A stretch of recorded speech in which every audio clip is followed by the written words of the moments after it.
Mark mentioned something about expertise, and I don't have the expertise, but I have the passion. So that's why then we have to bring people that have the expertise to make sure that our passions are directed in the right direction and that we are effective at transforming our campus into an all-inclusive campus for everybody. In the talks we mentioned diversity and inclusion. What's the difference? Well, diversity is being invited to the party and inclusion is being asked to dance. And we all want to dance. So without further ado, I want to introduce our panelists, and rather than me telling you about them, I'll have each one of them say something about themselves in 1 minute so that they can highlight their areas. Panelist from University of North Texas, Dr. Yolanda Nieman. Good afternoon, everyone. Thank you so much for inviting me. It's a privilege. Yvonne has given me a tour of your campus, and I think it's just beautiful. So it's been a pleasure to be here, and thank you. So my doctorate is in general psychology with an emphasis in social psychology and a doctorate minor in management.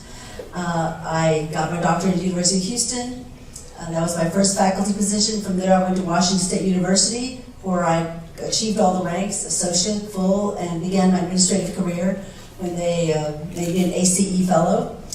And I was administrator for 16 years, from special assistant to the provost, to department chair, to dean, to vice provost, to senior vice provost is my last position, administrative. I'm currently back on the faculty. Our new president, Neil Smatras, wanted to, was that my minute? Or was that just a dinner? Wanted to bring in his own team in the provost office, which is fine, that's typical. And I'm enjoying my freedom. I'm enjoying my freedom as a full professor now. So I can write and talk about whatever I want and do all kinds of keynotes. And my area of research is stereotyping and the psychology of tokenism. And so what I hope to share with you today is some of my work from my research, as well as much of what I've learned and been able to implement successfully and unsuccessfully as an administrator. Thank you. Oh, if I could say one more thing, my best known book is Presumed Incompetent, and some of you have mentioned it, so that one I think, thank you. That one put me at another level, so thank you very much for all of you who are presumed incompetent, and it's, it has actually sold thousands across the world. Thank you. Theresa Maldonado, our first female Hispanic dean in the College of Engineering.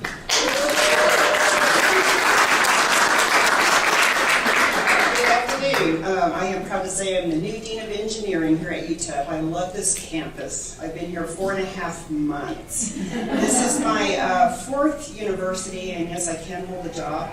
But I launched my career at UT Arlington. Stayed there for 13 years, was recruited to Texas A&M. I stayed there for 12 years, took a detour down to UT Rio Grande Valley as the founding Vice President for Research and Economic Development. And this opportunity came up and I just pounced on it, and so happy I did. I also have experience in industry for 5.5 years. Worked in the federal government for a total of 6 years, and I've also held a position in a state agency for about 10 years, and that's also with Texas A&M.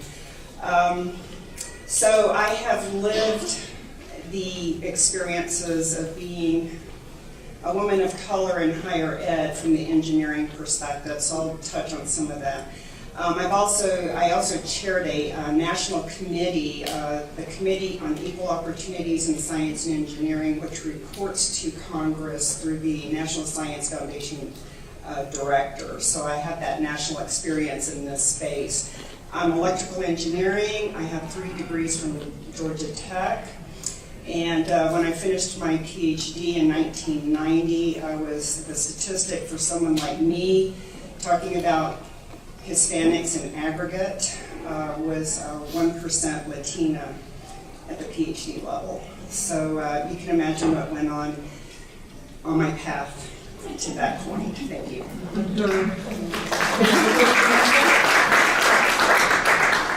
Good afternoon. I'm Penelope Espinoza. I'm an associate professor in the College of Education in the Department of Educational Leadership and Foundations.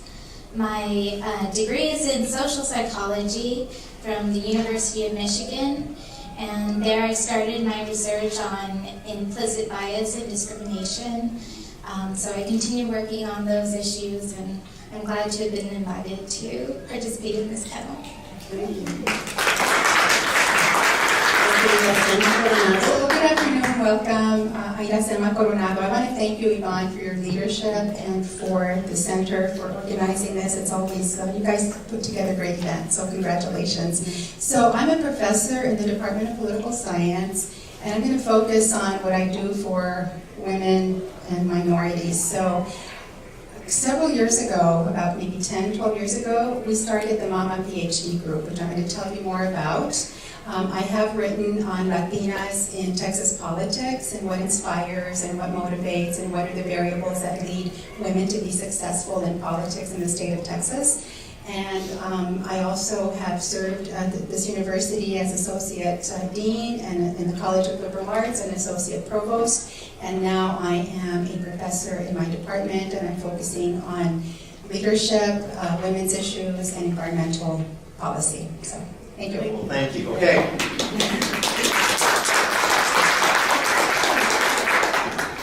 It's a fun group. I hope we're not preaching to the choir.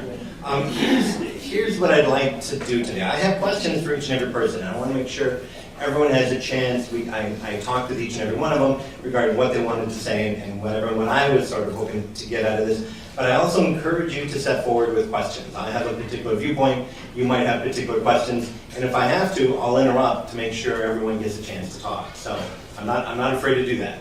So we're on that page. With that in mind, I wanted to open up with Yolanda. She's our guest. And we're going to come out. And do you want to say something, or do you want my questions? I'll take your questions. Okay. First question. In the chapter Presumed Incompetent, you offer many concrete recommendations for addressing faculty diversity, especially for the inclusion of women of color. What would you consider to be top recommendations for an HSI, Hispanic Serving Institution, like UTEP? UTEP is a Hispanic serving institution. So I think the first question is, just what does that mean? There are now many Hispanic serving institutions across the country, because technically all that means is that about 25% of your students are, quote, Hispanic or Latino. Now, that's just a number, folks. It's just a number. So what I have found in talking with people is that often there is no meaning behind that number. So I think the first question that needs to be asked is, what do you want it to mean at UTEP? The word serve is the key word there. How are we serving? How are you serving Hispanics? How do you want to serve Hispanics? The faculty, students, staff. And students, it's important to look at graduates and undergraduates. All right, so among other things, I think the first thing that needs to be done, first recommendation, is to have focus groups with undergraduate students and with graduate students. And ask them, what does it mean to be served as an Hispanic at a university? What needs are being met? What is the university doing well? And I'm sure there's just a whole lot that this university is doing very well. But what do you wish the university would do differently? What's missing? And the wealth of information that I have gotten from student focus groups is just, I can't say enough about actually talking to students. And at the graduate level, that's just a totally different world. So don't assume that what you hear from the undergraduates applies to the graduate students.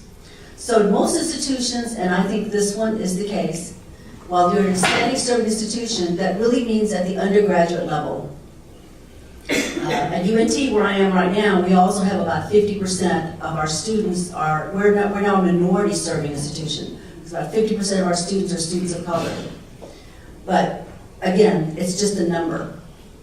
So that number does not apply to our doctorate students, and it definitely does not apply to our faculty. In fact, I suspect that here, and I have not seen the data here, but certainly at UNT and places where I visited where they've sent me their data ahead of time, the doctorate students look like the faculty, and there's hardly any faculty of color on the campus.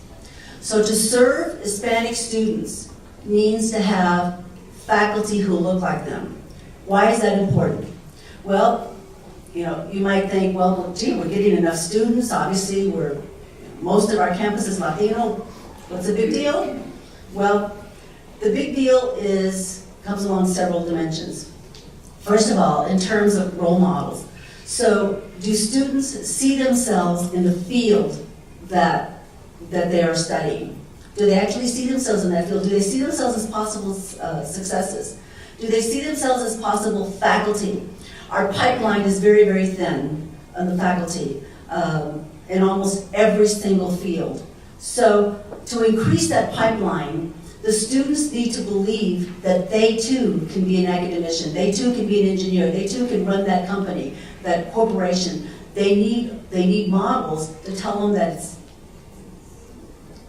you can do it too. People who look like me, I look like you. My name is Flores. You know, we can do this. And I come from a very low socioeconomic background, and it's doable. By the way, I'm the oldest of 7 children and the first in my family to go beyond 7th grade. It matters. It's a big deal. So the students need to see that it's possible. They need to learn that obstacles are something to go over, under, around, or through, not something to be shut down, to shut them down. So they need role models, but they also need mentoring, and I hope that there'll be another question later about mentoring. So how do you do this? So it's not just about doing well in the classroom. It's not just about making an A in the classroom. It's what are some of the politics surrounding, especially being a member of a field where there's hardly any people who have names like Flores or Gonzalez or Espinoza. You know, what mentoring around the politics. Other things, so Hispanic serving institutions that I've worked with that have do things well. So they talk to students, they talk about what they're looking for in faculty, and I hope there'll be a question about faculty hiring later that I'll talk more about. But they also tailor their graduation ceremonies in a way that speaks to the culture. And so that they have them in small groups as well as the big one, so that students in our culture, we're very family oriented. So students, I've had students tell me that the reasons they stuck it out and got their degrees because they needed another semester, and they wanted to be able to stand in front of a group with their parents in the audience and say, it's because of my parents that I'm here.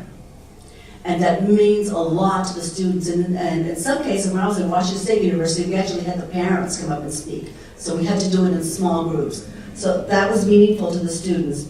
The students wanted to engage our students were very community oriented. They want to engage in community work. So universities that are doing this successfully often not only bring in students to their research teams, but have them engage in projects that involve the community at large, because that matters to us culturally. And when students are engaged in things that matter to them culturally, they're more likely to find meaning and stick around. They're more likely to be retained.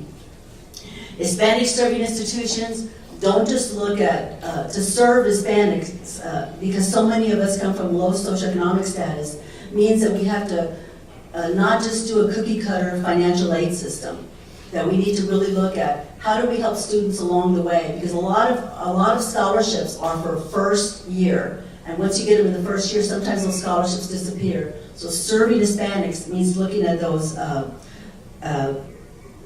financial aid packages. Serving Hispanic faculty, again, just like the students, the faculty, who we are, we're very community-based, we're very family-based. So to serve our Hispanic faculty means that there's opportunities for them to have time with their families when it's needed. Family development leaves, those kinds of things, family medical leaves. That they get credit for doing community-based research, that they get credit for serving the students. They get credit for that line of students that's outside their door because they're the only Latina engineer in the department. So they're booked solid with students wanting to talk to them. But when their tenure promotion package comes up, all that's counted is how many publications or grants they had and their teaching evaluations.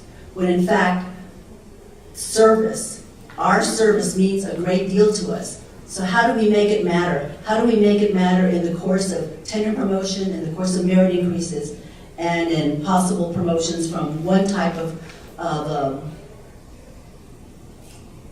a position like lecturer to a tenure track position?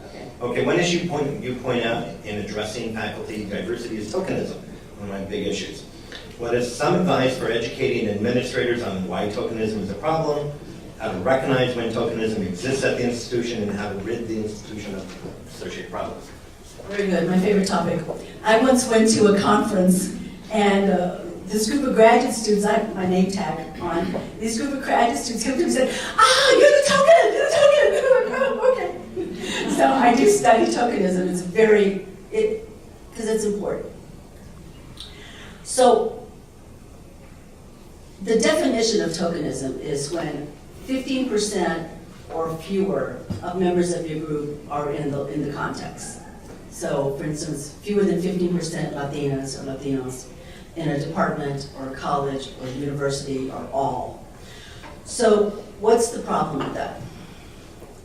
Tokenism is not about the individual. Tokenism is created by the social structure, by the social ecology in an environment. There can be no tokenism without the social ecology that creates and sustains tokenism. So what is this? So I've talked about the numbers, but it's much more than the numbers. I've been to places where they don't have the numbers, but they also don't have tokenism, at least in some departments. So how do they do it? So let me talk about what it is first. So it's created by the institution. So I'm just going to go through the process. Essentially, it's about an identity disruption. So the person comes in as, say, Dr. Espinoza from the Department of Psychology, and I'm going to make all this up. I probably should use her name. I'll say Dr. Flores, so y'all don't think it's hard. So she comes in as Dr. Flores, assistant professor of social psychology.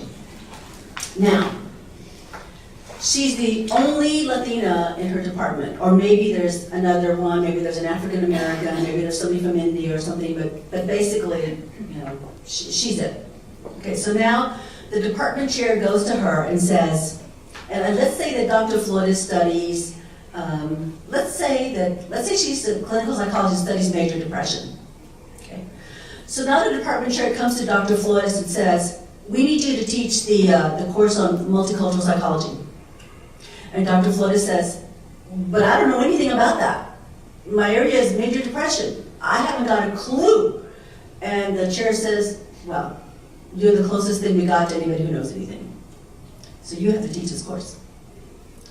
So that chair has just engaged in role encapsulation. So these tokens tend to get encapsulated in particular roles.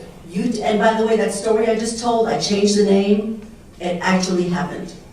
Not to me. It happened to a colleague in another university. And I've heard it so many times. Or it's the only woman in engineering, so we need you to teach something about women in engineering. And well, that's not my area. I don't care. You've got the right private marks. You're going to teach the course.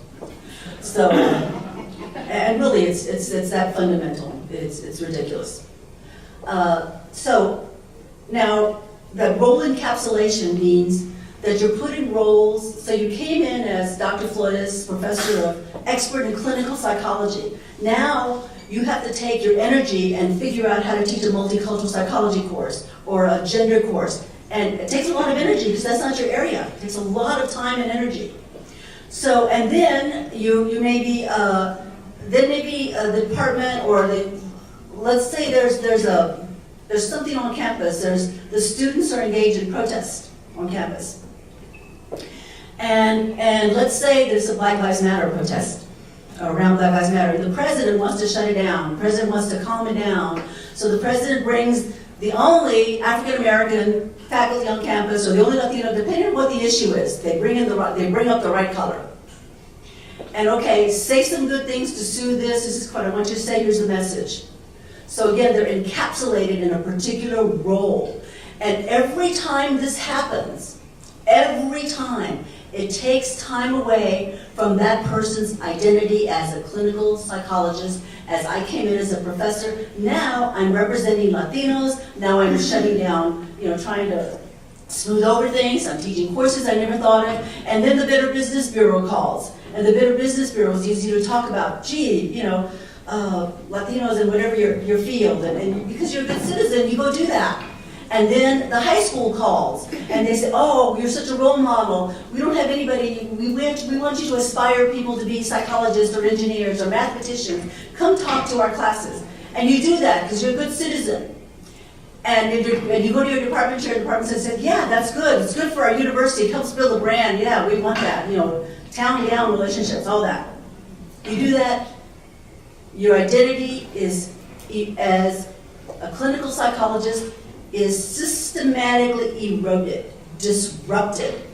You are no longer the professor of clinical psychology, you are now the Latina professor. And all matters Latina go to you. So that's one thing that happens, the role encapsulation. Another thing that happens is the loneliness. So about role encapsulation, by the way, so with each one of these, I'm going to try to say how not to do it. Well, on that one, don't do it. It's just not rocket science. It's expecting everybody in the psychology department to know something about cultural issues. It's expecting everybody in engineering to be able to say, what's the role of women engineers? It's not expecting the one person to do it, tokenizing that person. You spread the wealth. You expect our white colleagues, our colleagues of different religions, again, if it's Muslim, whatever it is, there's tokens of every part of it, the gay person. We diffuse the responsibility. And so universities that do this well, they're struggling to hire, and so but in the meantime, we want to do everything we can to not tokenize this person, so we're diffusing the responsibility. And another thing that happens is extreme loneliness. So you're lonely in a crowd. So you're surrounded by a lot of people, but there's not people you can talk to about what it's like to be the only Latina, the only black faculty, the only woman faculty, who can relate to these situations. And there's a palpable loneliness. And in my research, and it just comes out every time. So one of the things that I did, that I got a lot of credit for, and it was when I was senior vice provost, and it was just so simple. I had institutional research give me the names of all the Latina faculty, all the Latina and Latino faculty, all the black faculty, all the, so, and then I invited them to my home. Because there weren't that many. It's not like I have a mansion. I didn't need a mansion. There weren't that many, and I suspect the same would be true here. And so I invited them separately. So I invited the Latinos first, and the same weeks, Latinos and the African Americans. And so I said, this is a beginning. And by the way, I also did it then I had a big gathering with women that took my whole yard and upstairs, downstairs, everything. But, so I said, I'm doing this so that you can get to know one another. And then you decide what you're going to do with that information. You decide if you're going to hook up with research, if you're going to invite each other to dinner, meet each other's children. All kinds of things came out of that. With the black faculty, so Latino faculty, I was told that they'd actually done it before, but it kind of died. The African American faculty on our campus had never in the history of UNT been brought together under one roof. And it's just not that many. So again, I said to them, this is the last, I'm doing this, you let me know if you want me to do it again, but I provided food and a place, a safe place, and for them to meet one another. And since then, they have been meeting once a month. I started it, and I'm amazed at how much credit I get for that. because all I did was open my home, and an administrator had never done that. It's simple, it cost me some food. It was nothing. But they got to know each other, and it diffused the loneliness, because when you create communities, you create those family environments, and you diffuse that loneliness. The other thing that happens when you're a token is there's attributional ambiguity. Attributional ambiguity refers to pretty much not knowing to what to attribute the advice or the comments that you have just been given. Did he say this because he's sexist? Or did he say that this was a lousy paper because he's a racist pig? Or, or did he give you this little paternalistic pat on the shoulders or head because his own, like, nice doggy, good job, but no real feedback? Yeah, submit that paper, go ahead. But no real feedback. They don't know to what to attribute the feedback that they get. This is critical. So when I mentor people, I spend a lot of time on this one. I ask, who do you know that you trust? And this, again, does not take a lot of money. So one of the things we did when I was Senior Vice Provost is we developed, we put a little bit of money aside and we called them mentoring groups. And we actually allowed faculty to apply, to put together a mentoring group and apply, and they were basically reading groups or research groups, whatever they applied, and we just provided a little bit of money that was for them to get together, and food, and maybe there was a little bit of money, they could bring in a guest speaker as well. It doesn't cost a lot, but that provided a space, an interdisciplinary space, for people to get feedback on their work. And also to get feedback on, okay, here's my tenure promotion packet, is it any good? Is this what it's supposed to look like? Is this what my narrative is supposed to look like? And I get packets from people whom I've never met, because they don't know, they've read Presumed Incompetence, so they email me and say, will you please? And I always say, of course. Because they don't know who can give them trusted feedback. And they need somebody, because it might be lousy. And so they need somebody to say, you need to redo this section, or you screwed up, or it might be great. But they don't know. And so it doesn't take a lot to create these little mentoring groups and provide an opportunity for people to find somebody they trust. And I'll say a little bit more about mentoring later if there's a question, because I'm actually doing some research on that. But these processes afford an opportunity, again, interdisciplinary, so when your tenure promotion packet goes up, there's going to be, if I'm a psychologist, there's going to be an engineer on that committee, if it goes for the university, or on the college committee, somebody from English is going to review it. Does it make sense? Can they read it? It's doable. And you build confidence. Also, how do you develop even within your field? And the other thing that we did is every time we brought a speaker in, like myself here, the expectation was that that speaker was going to mentor some of our doctorate students or faculty. And we said that to the speaker. Okay, so we don't know how many takers you'll have, but this is what we hope, is that we want to build a network for our doctorate students and especially our young faculty. And then also there's a senior faculty who maybe want to be administrators or something, whoever, but somebody they can talk to. And would you be willing to do that? And I never got a no. Usually it was, oh yes, that means a lot to me. I want to help other people. And again, if you're going to bring in a speaker anyway, and then we tried to put together a lunch for the doctorate students in the area, the college, or the department, so that those students could have time alone without any of the faculty present with that student, so they could begin to build a relationship and figure out, is there a connection? Is this someone who I'm going to be able to contact? And some of these people have helped our students get jobs. So, again, use the resources that you have. The other thing that goes with tokenism that is a much harder fish to fry is the representativeness. They always feel like they're representing the entire group. And there's a tremendous amount of pressure that goes with that. Because, so when I was Senior Vice Provost, I was the highest ranking person of color in academic affairs ever hired by the University of North Texas. This was a university that not that long ago, it was hard to be Latina and get in. So the pressure, just as an example, is, and I hear this all the time, if I screw up, they're never gonna hire another one. Or indeed, people would say, well, we've been heard, well, you know, yeah, well, we tried the Latino one time, or that black person one time, and boy, that didn't work out. You don't hear them say, man, that white guy that we fired, we're never gonna hire another white guy again. You never hear that. Heck, no more white people. No, we don't hear that. But because there's so few of us, it's not necessarily intentional racism, and Penelope can speak about this with biases, because there's so few of us, everything we do stands out. When we do well, it stands out. But when we screw up, boy, everybody knows.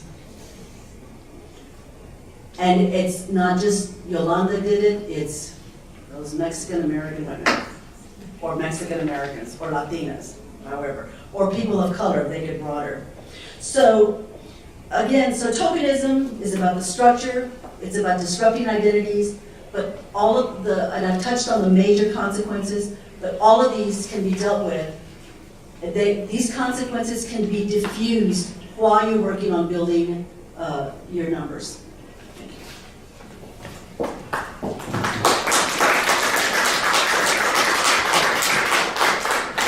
Couple comments. I do encourage people to both A, eat, so go grab food, but also B, ask questions and all that. I have questions and I can keep them up here all day, but I think your questions might be more interesting. And I'm going to add to that on the tokenism issue. One of my rampages is committee memberships. When I first got here, it was, well, we need a Latino on that committee. Well, but there's only 5% Latino faculty. I knew the other Latino faculty in liberal arts were buddies. And if we're on equal number, if all committees have a Latino on there, then I'm spending far more time than anyone else, and no one gets tenure for good committee work. That's right. I want you to remember that. Committee work come tenure time doesn't matter. And very quickly I learned to say something. I remember saying this to one of the officers here, I'll leave unnamed, as they asked me to do a particular committee, and it's like, well, I know I'm worried about my tenure, and I know you're worried about my tenure as well. And I literally said this, I go, so if I do that, I feel like you're really hurting my career. Do you think it's a good idea for me to do this when I'm worried? And the response is, oh, Michael, maybe you're right, maybe we'll find somebody else. Thank you. And so I want you to remember that. I'm worried about my career, and I'm sure you're worried too. Every non-tenured faculty needs to practice that. Practice that a couple times, because that's really what's going on. Okay. That falls under representativeness. Yeah. You're representing your people. And it, whatever. So when Yvonne asked me to do this, I told myself, we're going to do this. If I'm going to do this, I'm going to try to make it solution focused. And so I'm going to ask Irasema to come up. I met with Irasema last week, and I asked her, and here's the question: any recommendation you want to make regarding how to create a parent-friendly environment? What are some of the ways you've observed that other institutions develop? We don't always have to reinvent the wheel. And that have developed to make family-friendly environments. Thank you. So I think I need to tell you my story because when I was in high school, I had my daughter. My daughter is now 40 years old. It's hard for me to say that. When people say, how old is your daughter? 40. It's like, oh. Right? And I have two granddaughters. One is 17 and one is 15. And so I was a mother when I was going through my undergraduate, my master's, my PhD. And so is it easy? Do I recommend it? No, but you know what? I did it because I was very committed, I was very focused, and I had a lot of people helping me along the way. So talk about tokenism. I get invited to every high school that has a special class for moms, and guess who speaks to them about being successful in higher ed? I have given more of those talks than, and I love doing it because I think it's important because, again, there is success at the end of the day, I think. So I need to share that with you because I think it's important. So about 10 or 12 years ago, we started hearing from faculty members on this campus that they were having a difficult time when they were pregnant and were planning their leaves because we do not have a maternity leave policy on campus. you're told to take the Family Medical Leave Act, which allows you to take 12 weeks off. However, if you don't have sick leave accumulated, that's unpaid. And so a lot of people didn't know that. And we had some colleges, some departments that were giving quote unquote better deals to pregnant women. So some colleges would say, oh, don't worry about it, we'll cover your teaching load, we'll find someone to replace you. Other people were told, no, you're going to teach double when you come back because you need to meet your teaching load credits, or you're going to teach in the summer, we're not going to pay you. And so people were treated very differently. So we started a group, we started to meet, and we said, okay, how can we organize ourselves and ask the university to address this issue? So we started the Mama PhD group. It was only for faculty. We did have a couple of graduate students at the beginning, but we were like, no, we need to address the faculty issue first, then we'll worry about the graduate students. So when we started meeting, there were a lot of tears. A lot of women would come and be like, oh my God, I thought I was the only one. My baby was sick all night. I have to go to a conference today. My paper's not finished. I haven't graded my students' papers. My husband is a jerk, and I don't know what to do, right? And so it became a true support system. It was a lot of exchange of ideas regarding pediatricians, regarding babysitters, regarding strategies.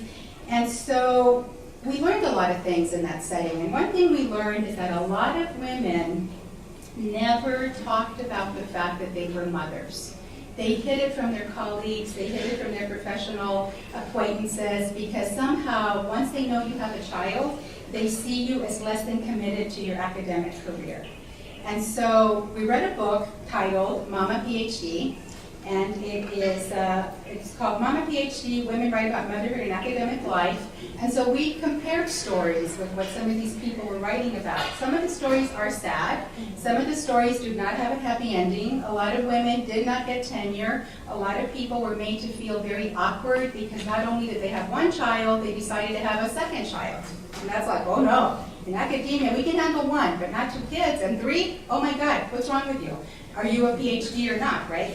So we saw there was a lot of common double standards, and we also thought that there was a very emotional cost for women.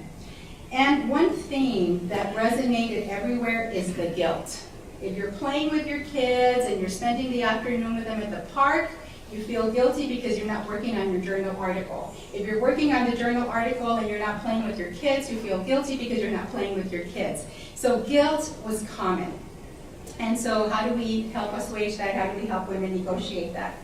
We also read another book, which I highly recommend to everyone. It's written by Annette Kolodny. It's called Failing the Future. A dean looks at higher education in the 21st century. She was a dean at the University of Arizona, and Annette Kolodny basically says, if we don't create a family-friendly campus, we're going to fail the future. And she talks a lot in her book about, yes, these are the issues that faculty members face, but what about staff? Staff that have very rigid, determined hours, what do they do when their kids get sick? What do they do when they get pregnant? And what about our students? Many of our students are mothers and fathers, so how can we help them negotiate this? So part of our strategy with the Mama PhD group, we met with every dean and we asked them, what are the family-friendly policies in your college, and how do you deal with family leave policies? How do you accommodate your faculty? And we had very interesting meetings. We learned a lot. We identified the best practices. We took them to the provost office. We took them to HR. And basically, we have made some progress. I think that now, when someone goes to a chair and says, you know, I'm going to deliver a baby sometime in May or June, you don't get the, why did you plan it then? Couldn't you have planned it at a better time? Because those are some of the things that people plan. Like, you should deliver your baby the day after graduation. Take the summer off and come back in the fall. And so I think we've done a lot. I understand, because, you know, I took a 3-year leave, and so kind of when I took the leave, the Mama PhD group kind of, you know, didn't meet as often, but we're reviving it. But I understand now there's nursing stations where our students and faculty members and staff members can breastfeed their children, can express their milk. And so we need to find more family-friendly campus activities that we can all implement and better structure so that we can have so that we don't fail the future in our community or in every other community. I think that we have made some changes. We have made some progress. I think childcare is still an issue on this campus. We find that a lot of students say, I cannot go to an event because I don't have someone to watch my children, and a lot of faculty members have said the same. And so I think we have a lot of more work to do. We've done some good things, but we certainly need to do a lot more. We are reviving the Mama PhD group. We're meeting on Wednesday, December the 13th, 9:30 to 11 in Benedict Hall 205. And we have great turnout. We provide coffee.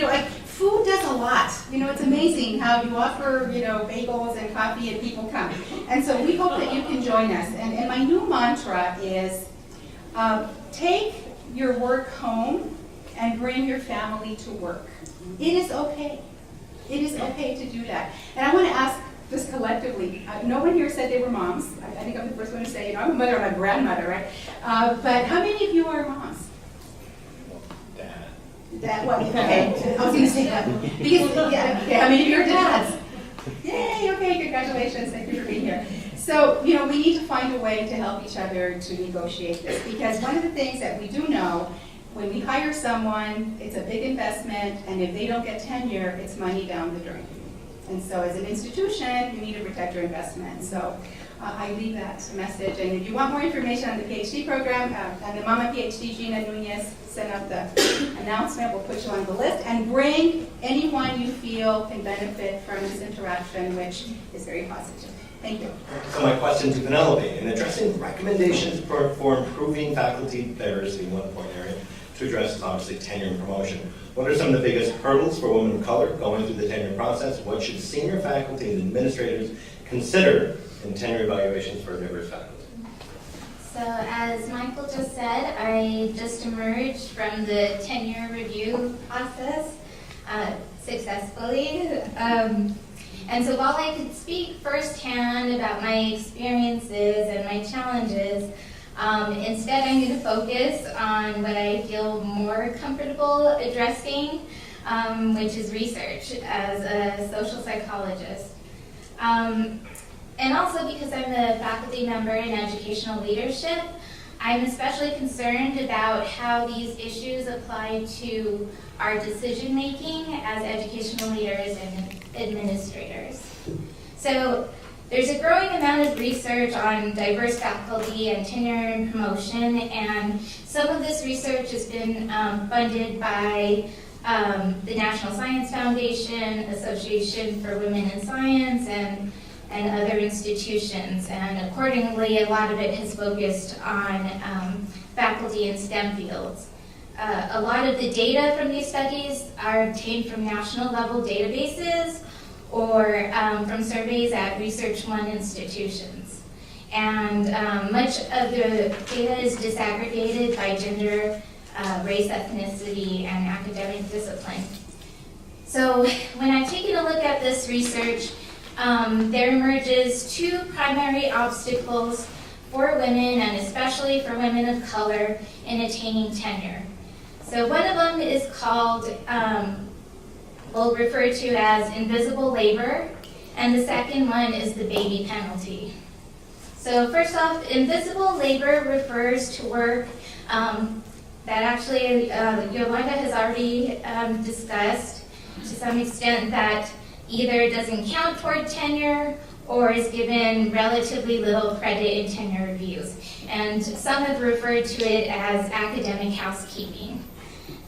So it usually refers to service activities like serving on committees that Michael mentioned, monitoring degree programs, and formally or informally mentoring students. In a large-scale study published this year in Research in Higher Ed, it was found that women faculty perform significantly more service than men, even when you control for rank, race, ethnicity, and field or department. The first author of this study noted that it mirrors the way many working women do more to take care of their families at home than their employed husbands do. And Yolanda mentioned this also kind of fits the criteria of what's also termed social emotional labor. So when students perceive women, and especially women of color, as kind of safe or sympathetic faculty, they may go to them and confide in them for support. This labor, of course, consumes precious time on the tenure clock, but in today's social and political climate, a lot of faculty of color have talked about how this is actually very important work and maybe even necessary. So for example, students, underrepresented students on campus have received messages of hate and exclusion. Undocumented students fear for their academic future and livelihood. And students have experienced harassment or assault based on their gender or their gender identity. So it's a lot more difficult to say, well, just don't do it, or limit yourself, or know when to say no. And so faculty have brought this issue into light. The second main obstacle is the baby penalty, and that was termed by researchers at UC Berkeley. That refers to the disproportionately negative effects to their careers that women with children experience, not paid by men with children. Researchers at Berkeley have found that while women, or either with or without children, are less likely to be awarded tenure than men, mothers are twice as likely to drop off the tenure track than women without children. And women who attain tenure are far less likely to be married with children than their male colleagues.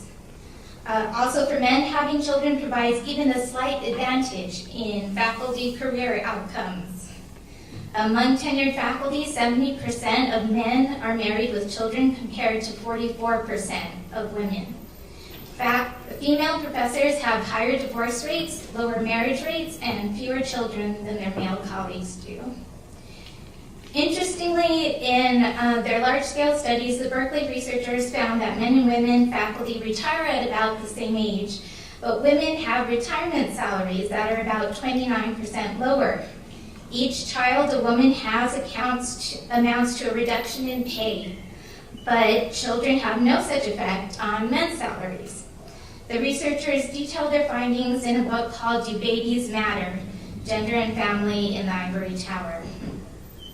So what do we do about tenure and promotion evaluations in light of all this information?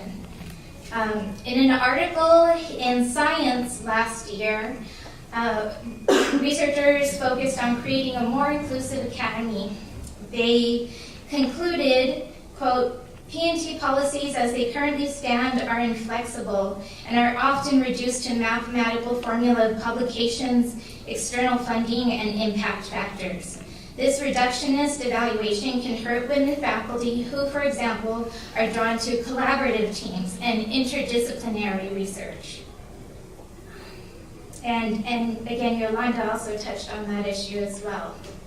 The lead author of the book I mentioned earlier, Do Babies Matter?, stated in discussing the baby penalty, we all know what structural changes would help to level the playing field. Paid family leave for both mothers and fathers, especially for childbirth, a flexible workplace, a flexible career track, a re-entry policy, pay equity reviews, child care assistance, dual career assistance. Those institutions, end quote, those institutions who have such policies have an advantage over others in retention and recruitment of faculty of color. The authors of that book maintain a website called toolsforchangeInSTEM.org that has tools on gender equity in academia, including an investment calculator and a problem-solving approach they call the bias interrupter.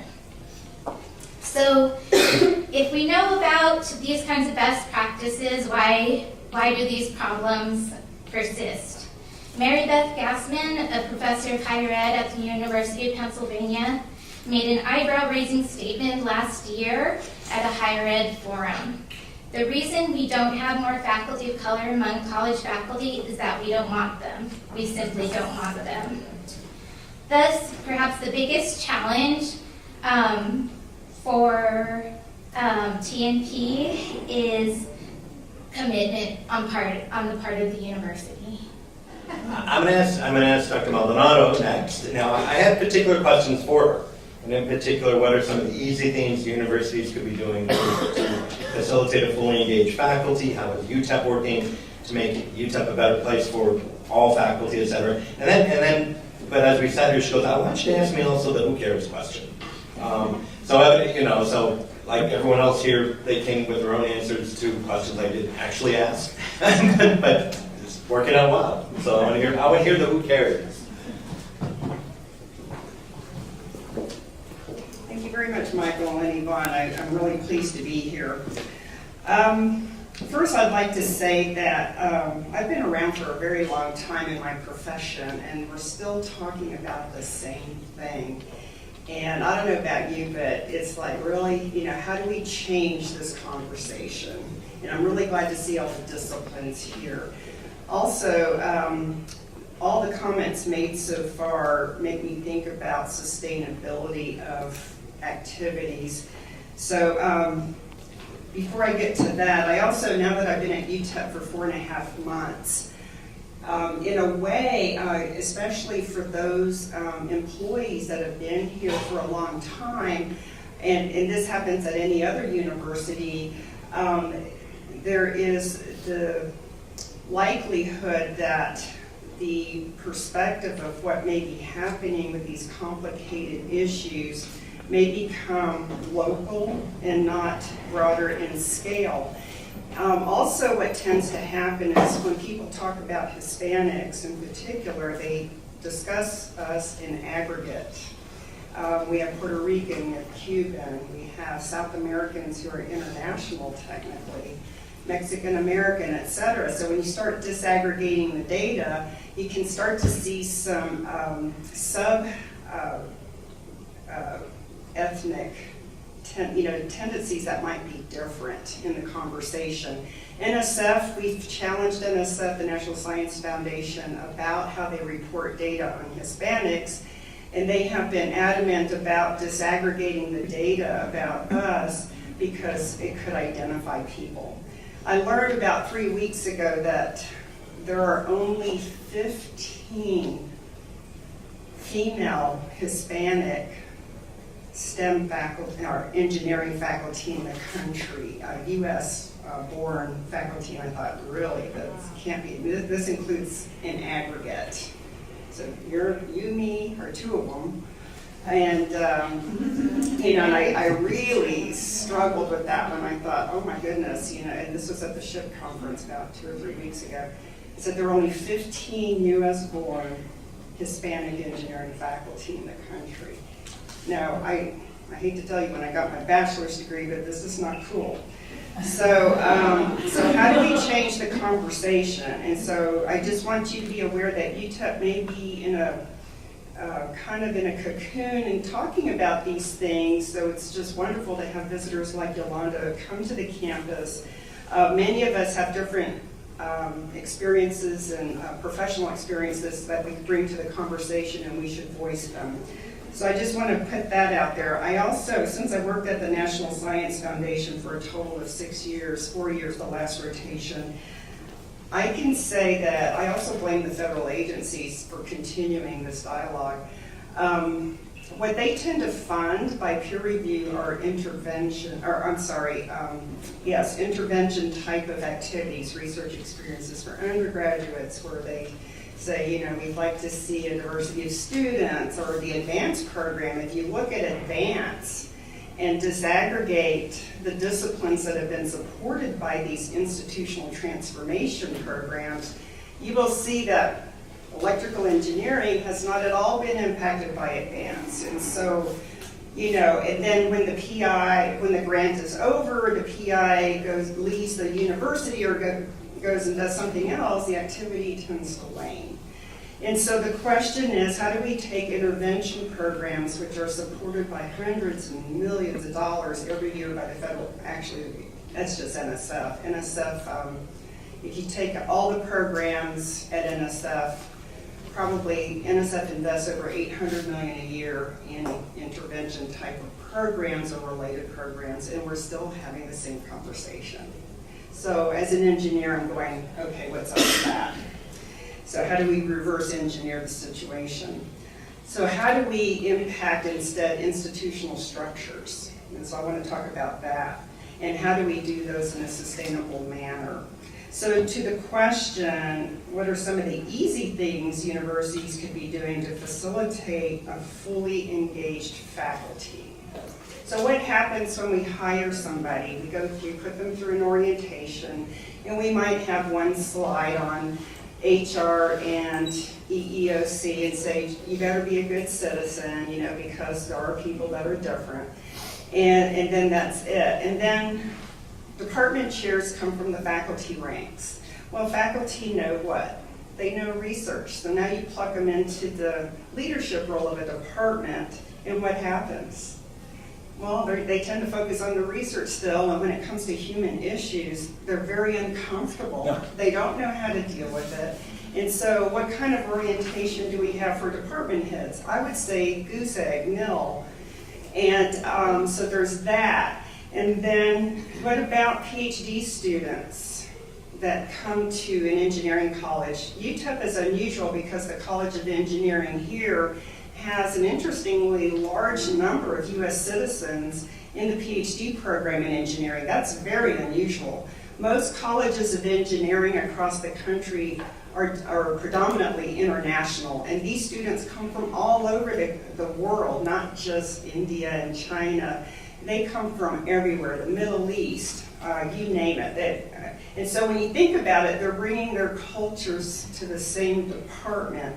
And how they work with women is also interesting. And it's so, when I was younger, when I first started, I actually looked like one of the students. And so when I started teaching, I was the only female in the department, as a surprise. And I was the only minority in the entire College of Engineering, male or female. There were no blacks at the time, and I was the only Hispanic in the College of Engineering at UT Arlington. And so I even had undergraduate students try to sexually harass me. And in front of a large class, you know, some dude would raise their hand, because there were mostly guys in the class, and ask me what my credentials were. And I just said, I am qualified to teach this class. And I assure you, he ended up not doing the homework, flunked the exams, and he flunked the course, QED. So going back to the department chairs, the faculty, postdocs, they're another group, and graduate students. They bring their biases and their implicit biases to a department. The microaggressions and overt aggressions are there. If any of you have ever been in engineering department, you can see some interesting dialogue and all-out conflict. I also worked in industry, and I saw the conflicts there as well. And this is something school doesn't prepare you for. You also see retaliation. Some retaliation could be subtle. I've seen sabotage. I have been a target of sabotage in my research, you know, where I get to pull in a grant and a co-PI tried to take it over and change the lock on the lab and things like that. And sexual harassment. The graduate students in particular, they're running laboratory courses, and, you know, how do we know we have effectively trained them to respect women in the classroom? And so again, you have all these cultures from around the world. You can't sugarcoat the fact that sexual harassment, I mean, look at the media today, oh my God, are we surprised? No. And so it's not just orientation. How do we continuously develop our faculty, develop our graduate students who may go to academia or may go to industry or may go to a nonprofit or may go to the government? How do we continuously train them to be professionals in the work environment as an ongoing training in addition to their formal preparation? So this type of training has to be ongoing for everyone. Then, and this is what I plan to do as a dean, I'm looking at performance evaluation criteria for faculty and for chairs. And I'm going to hold the chairs accountable on how they are managing the faculty and the students in their departments, as well as, other peers? Are they being leaders in their department? That doesn't mean, being a good leader doesn't mean publishing 5 papers with their name on it. Being a good leader means developing your people. And moving forward with a vision, which you cannot possibly do unless everybody is part of that vision to reach. And so I'm going to hold them accountable. Faculty should also be held accountable, and we need to look at how to evaluate graduate students, not only in the formal preparation that they're obtaining in their PhD development, but also how are they truly teaching and behaving in the classroom. And so I think accountability needs to be talked about, and we need to hold people accountable. I need to be held accountable by the provost, and we have to start making this institutional structural shift before any type of change is going to happen. Now, if Yvonne and Michael did not organize this session, who was going to do it? Yvonne organized it. If Yvonne did not organize this session, would anybody bother to take the time to do it? It takes a lot of time. She was sending me emails, and I was out of town a lot, and she was like, ping. I mean, I loved it. Just keep pinging me until you get it. Because these discussions are very important. So the performance evaluations have to be thoughtful. They take time. And these discussions should not take place once a year. They should be ongoing. Also, we cannot make the assumption that women are necessarily supportive of each other. Oh my God, there's a lot of nods on that one. So the issue, and I forgot the formal name, where a woman of color is expected to know everything, so therefore they're placed tokenism, thank you. I was thinking, as an assistant professor, my goodness, I need a mentor. Why am I being asked to be faculty advisor to SHIP and SWE and IEEE and yada yada? And by the way, I had my child by C-section 7 months before I defended. And I was my advisor's first female PhD student, and he went around the hall, white male by the way, and said, "She finished on time, everyone." She finished on time. So I got about 2 hours of sleep a night for 7 months, but I finished on time. And so these are, again, the sacrifices that we have to make that usually the guys don't. So, and I could talk a lot about these things. Also, in working with people, one thing I did when I was at NSF, I was in the management there in engineering, and I saw the dynamic there is that there are permanent staff and then there are rotators like me. And so you pull them together in a division, and the permanents have this attitude like, well, we're here when you come, and we're here when you go. And so they make our lives miserable. I had to do their performance evaluations along with the rotators. And so when I saw this conflict going on, I was going, oh my God, So anyway, so what I did in my first retreat with the group was I had everyone do a Myers-Briggs. And I could hear, oh, she's making me, I can't believe she's making us do this. And so when the results came back, what are you? What are you? What are you? And so that opened a dialogue about who we are as individuals. And so I'm introverted, big time introverted, and some people are shocked by that, but I am. And, so the 2 people, senior people in my division that absolutely despised each other, actually drove the same model car, same color. And 3 out of the 4 indicators were identical, and I just laughed out loud when I got home. The only difference, one was an introvert and the other was an extrovert. And these women just hated each other. It was just, but I was able to diffuse that. So Myers-Briggs, I really believe in it, and I may do this in my office, even though we do get along in my office. But it's important to know that people are different, they see things differently. Let's see, what else would I like to point out? Another thing that's structural is that, okay, if something, if an incident does occur in your unit and you go through the process in your institution at UTEP to report it and go through what the guidelines say you should do, there's always risk, and I'm not saying this happens at UTEP, I don't know yet, but I have seen this happen where things fall into a black hole. and then nothing is really done and it drags out. And in the end, people are afraid of lawsuits and retaliation and all this kind of stuff. So how do we change our policies such that people are indeed empowered to make legitimate concerns come to light and that we address them? So this is an institutional structural thing that we need to look at. I will say that my impression of our new provost, she is taking great care to look at the policies that we have in place, both at UTEP and at the UT system. And she's thoughtfully going through them and asking the deans questions about, okay, is this what really should work? She brings a lot of experience to the discussion. So I am hopeful that some of our dialogue can inform what Carol Parker needs to do at her level in terms of policy and accountability. And I think that's about what I'd like to say. But wait, what about the who cares question? Okay, so Sorry. I wanted to point this out because research, we brought up research, how important it is. So yes, I was put on committees, I was asked to do this and this and this.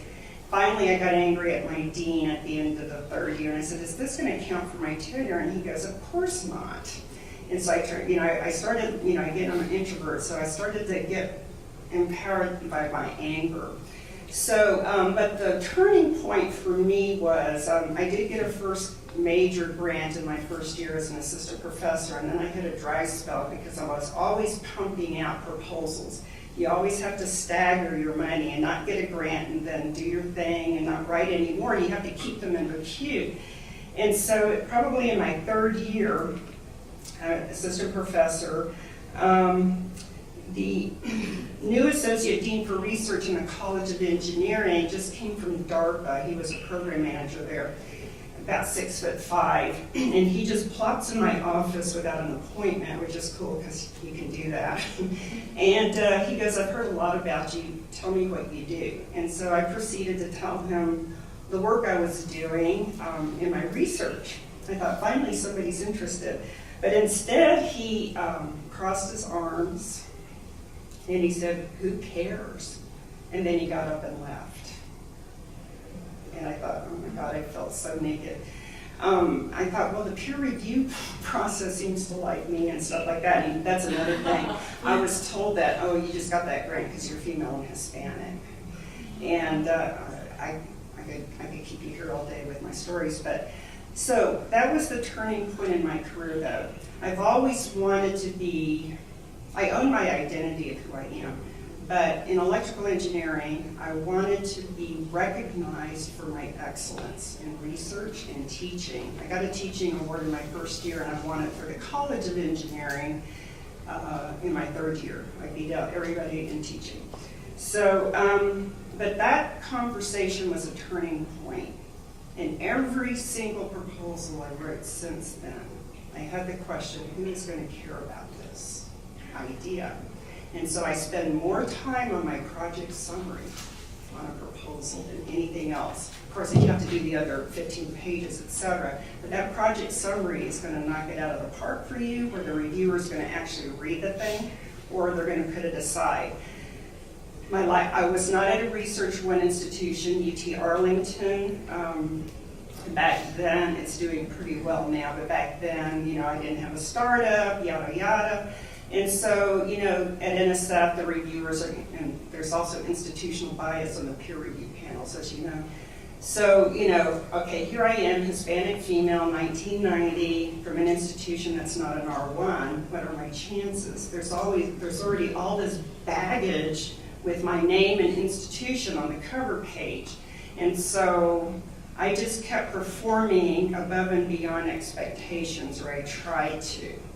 And, and I always spelled out my first name. I wanted them to know I was female, by God. I don't care. You dare reject me, this idea. So and I want you to remember that conversation. So every proposal you write, think about why should anybody care about your idea other than you? Thank you.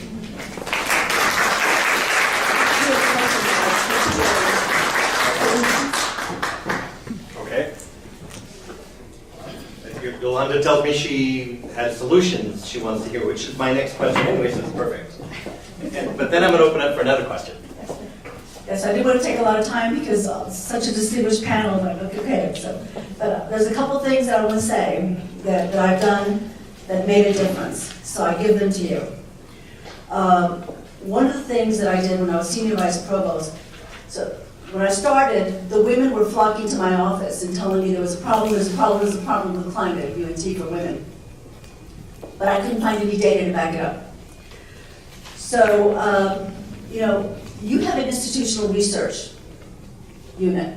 Every university does, because there are certain data that have to be submitted to the federal government every year. It is a requirement, so it's not like these data do not exist.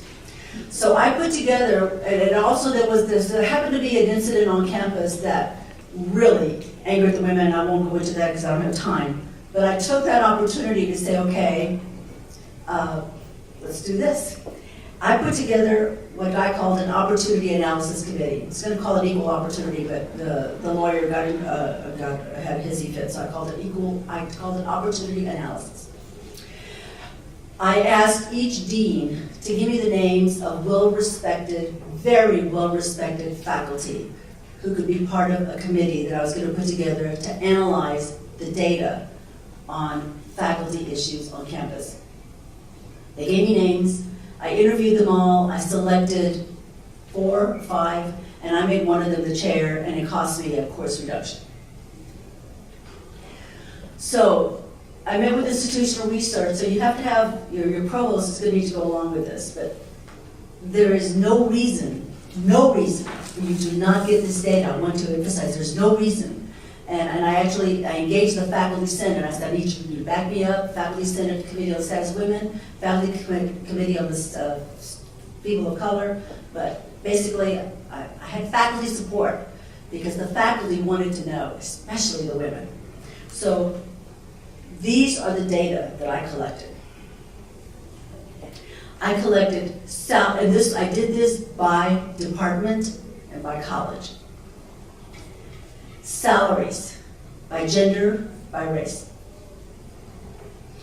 Tenure and promotion, again, all of these by gender, by race.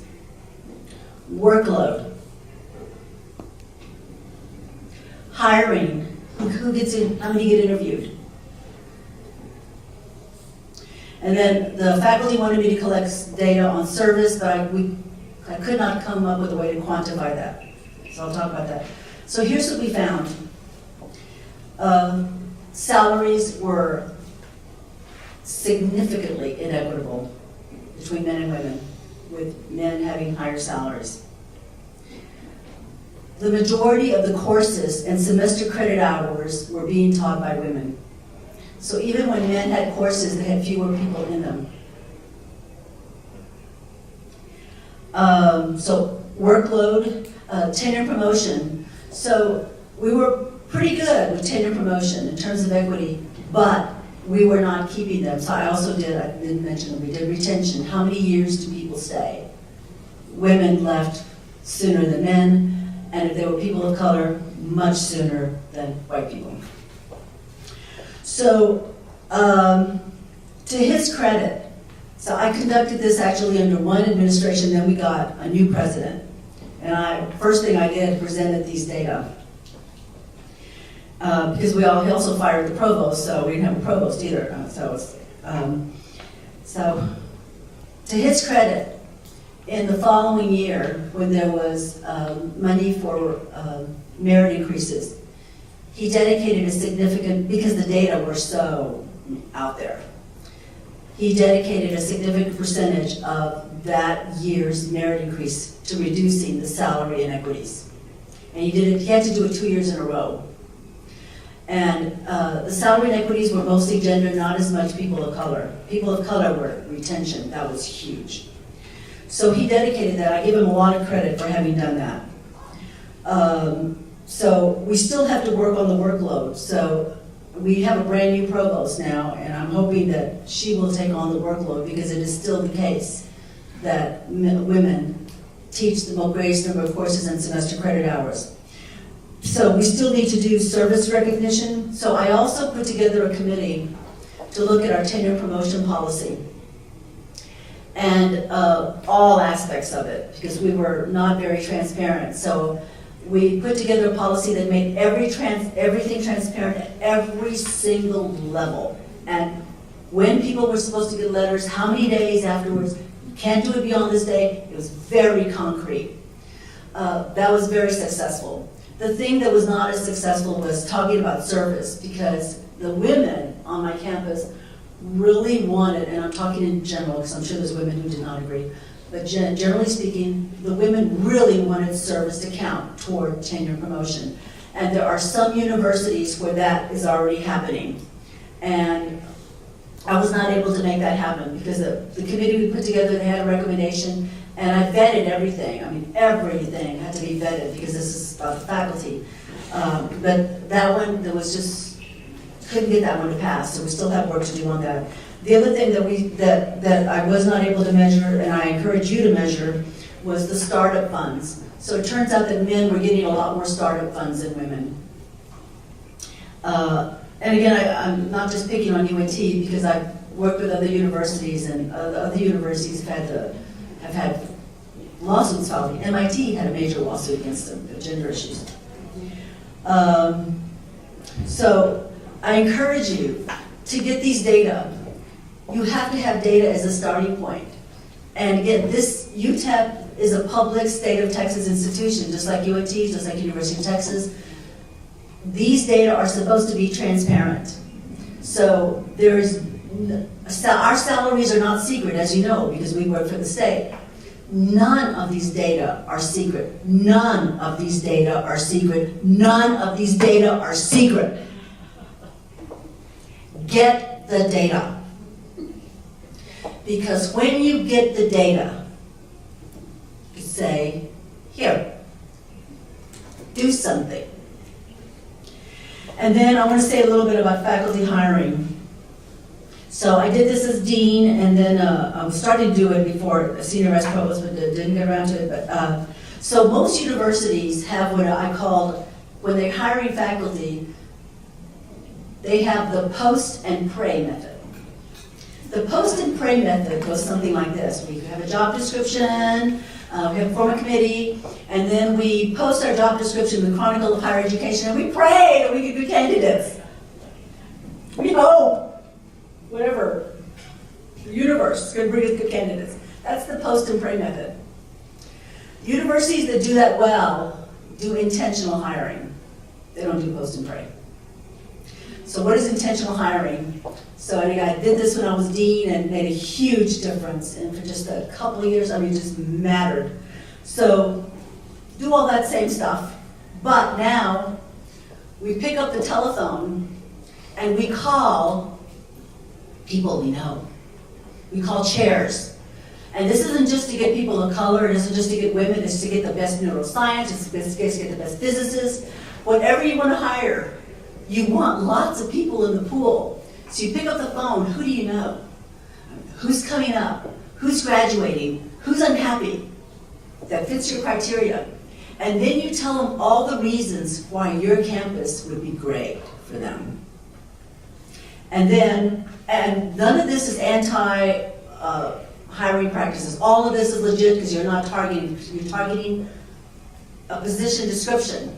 So you have to know what that position description is. And it's okay to say, and we want people who have intimate knowledge of Latino community as evidenced by their years of research and teaching. You can put that in your job description. You can put that in your job description. And so committees that are successful do this intentional hiring. And they get these pools, and they have rich pools, and from the rich pools, they begin to change their numbers. They begin to affect the levels of tokenism and the structural equality. So those are the two things that I didn't want to leave without saying, because I did those two things as administrator, and they made a difference.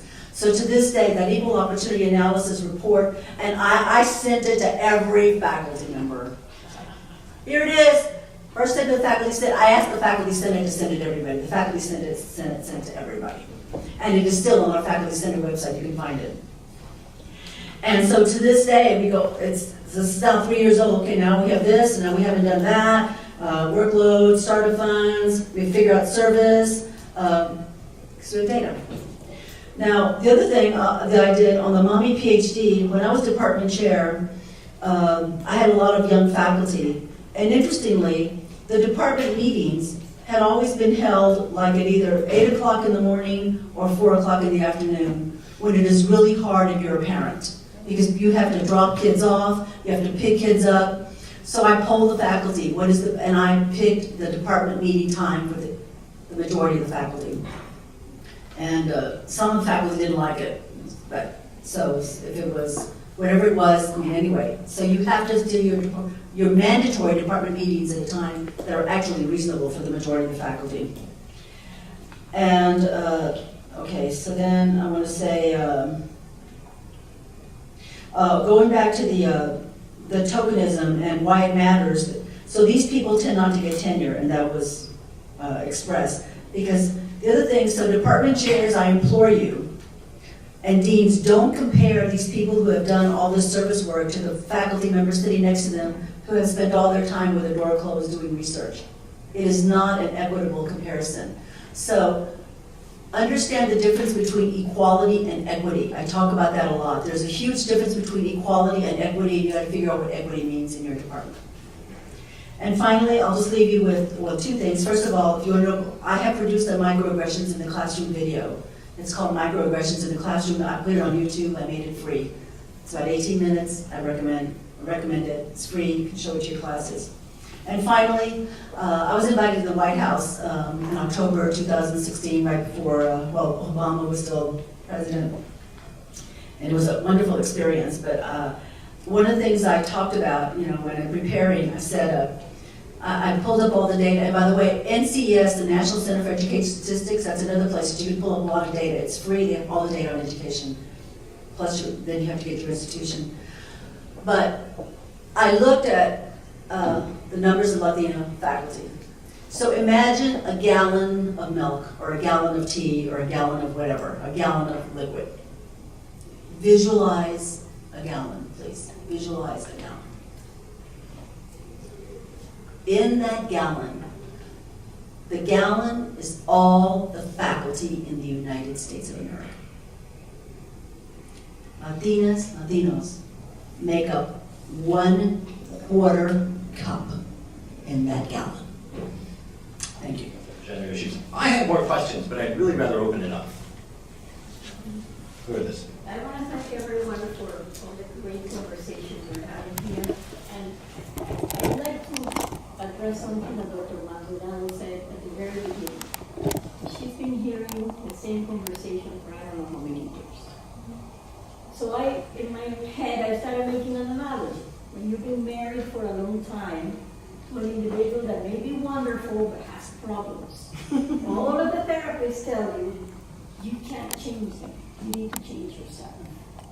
What can we do to change? Because as we can see, things are very difficult to change. You're all talking from top down. What can we do from the bottom up?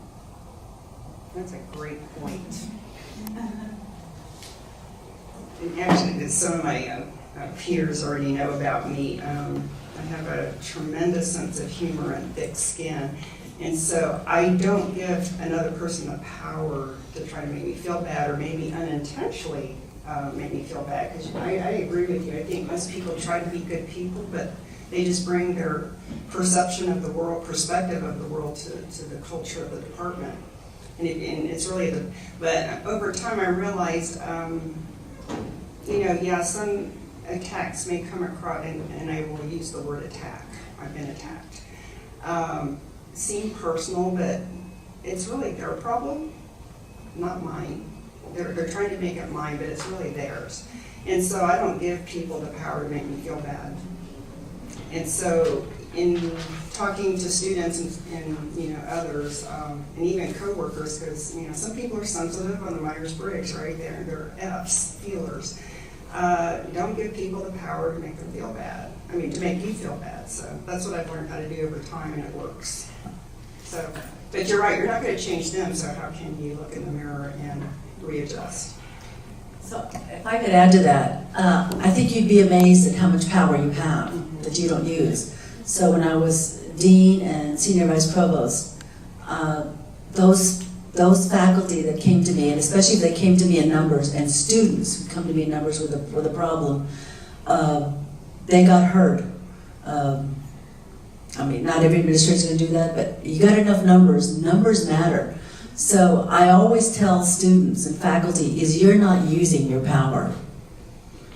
You are not using your power. Get together, know what it is you want. And so, like our Faculty Senate Committee of the Status of Women and the Status of People of Color, we have one thing that we're going to ask the provost to do every year, and we pick away at that thing. And we're a collective. Collectives matter. There's another question. I'm sorry, I just had a quick question. So kind of going back to what you said about you've been listening to this conversation. So my research is in this idea of like how do Latina, Chicana faculty experience higher education and the process of legitimizing their scholarly work and then the RTP process or review tenure process.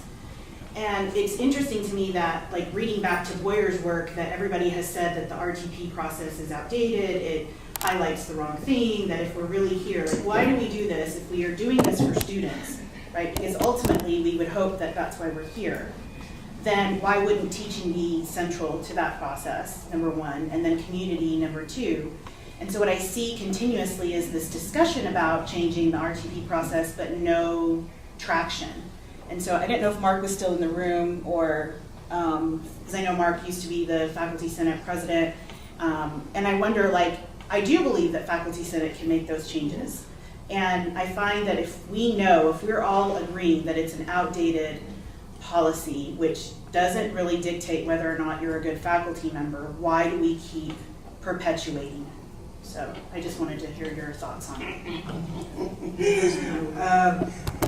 And I'll just go back and say, that's why you don't see a lot of interdisciplinary research going on also, and faculty getting credit for that, regardless of what they look like. And we've got a new interdisciplinary research building under construction.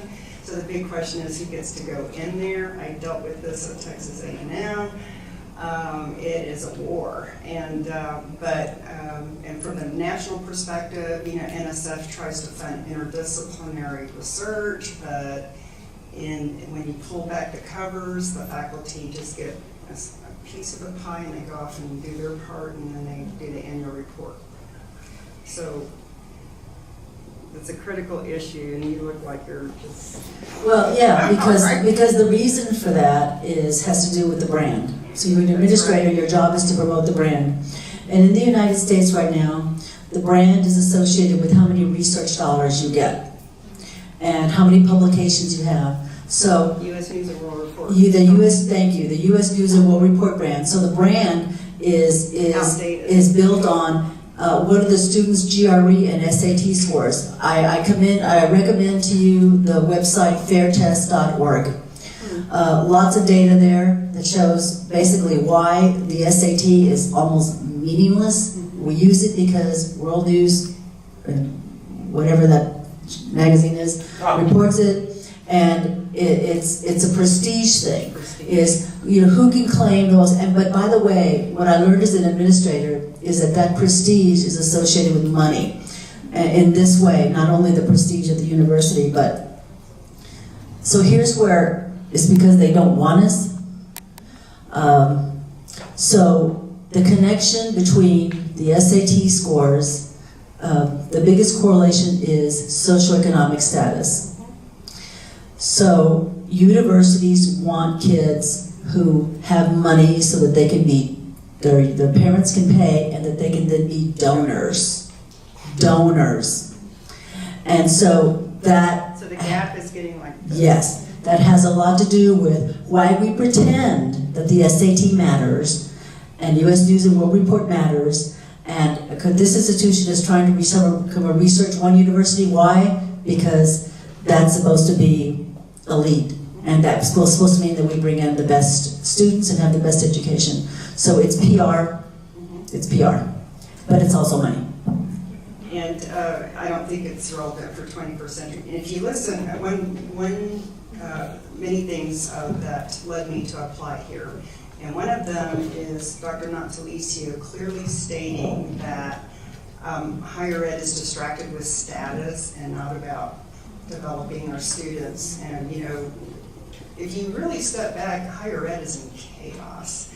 You see presidents getting hired and fired, provosts getting hired and fired, deans getting hired and fired, VPs. And I think there's a cottage industry going on there because it's just a musical chair, and that's very expensive. And so all that's a distraction from what the core business that needs to happen, but everything is about status. But if you listen to Dr. Natalicio, she poo-poos the status conversation and focuses on what needs to get done. And that is one of the biggest reasons I applied here. One quick question, Yolanda has a flight actually. You mentioned these questions can be answered by anyone. What do you recommend for women? Because you mentioned that sometimes women don't support women. And I've experienced that myself, you know, as a Hispanic. There were a lot of nods in the room when I said that, it wasn't just yours. And I think that's, and I tend to be very feminist. I'm always talking with my friends like, you know, your husband should bring coffee to you in the morning, like my dad. And, you know, they need to, it's like, you know, equity, definitely. I do believe in equity as a wife and as a friend, you know, as a woman. And I do wish the best for my colleagues, you know, my doctoral peers. What do you recommend? Why are we like that to start with sometimes? And why do you think that we need to change in order to I think a psychologist needs to answer that that one. I think we need to be united, and I don't see that in the United States, you know. I don't see that happening 100%. Actually. Y'all know about the queen bee mentality? Queen bee? Okay. So the queen bee mentality is associated with, you know, there's very few, and so you're the top one. There's a lot of perks, there's a lot of attention that comes with that. And so when somebody's competing with us, it's like, well, I'm not the queen bee anymore. I want to be the person that the provost comes to, not her. I know the answers. They talk to me all the time. Now there's new people come along, what do they know? There's a lot of that competition. It has to do with the status that we are afforded when we become that token that plays along with what the university wants. And you become that token, you know, pet, and that's a cool thing to be. If you become the token pet, or the pet token, you don't want any competition. So again, it's all related to there being so few of us. And then the comment I get a lot is that men of color don't support women of color. And you know, I bet all of us have heard, you don't talk about that crap, you know, the sexism, because then it takes away from the real problem, which is racism. But I believe in intersectionality, and you know, it's both. So we have to bring our men along too. But that, so to diffuse that crab, it's also the crab mentality, you know? Yeah. So to diffuse some of that is some of us getting together, and you know, again, it's like, okay, you're not going to be the only voice. Speaking up against that person, and it's usually not just you by yourself. It's usually with some other group, because otherwise you'll get attacked. But as a collective, it's not just her or Madam Provost. You've been listening to her this whole time. Here's a different perspective. Just add a footnote, and I find queen bees and other individuals like them, male or female, they're fundamentally very insecure. And so they're easily threatened. And so if somebody's treating me pretty rotten, I say, well, okay, I guess I must be competent, you know, because they're just behaving, you know, in a weird way. So, you know, again, age is golden sometimes when you learn these things and don't own it. It's their problem.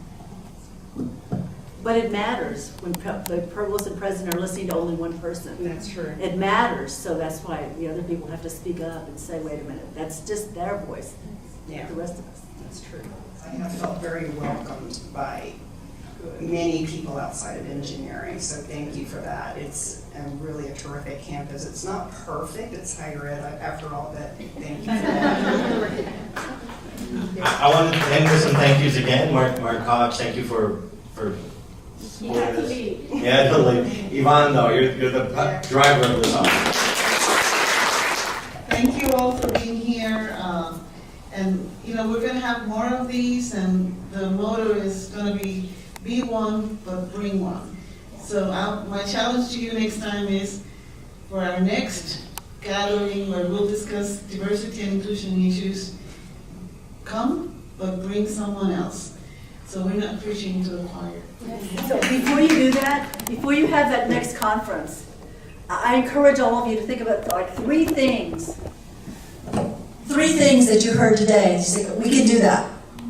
And send to whoever you think. I mean, maybe Yvonne can be the... Michael. Yvonne, Michael, somebody.